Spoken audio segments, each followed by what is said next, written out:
Ang altar na pagsusunugan ng handog. Ika-27 kabanata. Magpagawa ka ng altar na gawa sa akasya. 7.5 talampakan ang haba, 7.5 talampakan din ang lapad, at 4.5 talampakan ang taas. Palagyan ito ng parang mga sungay sa 4 na sulok, na kasama ng ginawa ng gawin ang altar. Pabalutan ng tanso ang altar.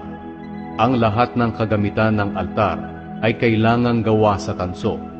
Ang mga lalagyan ng abo, pala, mangkok, malalaking tinidor para sa karne, at mga lalagyan ng baga.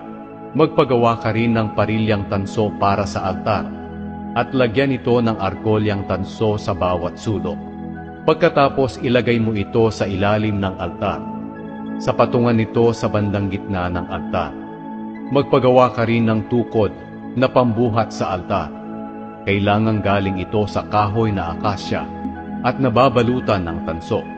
Ipasok ang tukod sa argolya sa bawat gilid ng altar para mabuhat ang altar.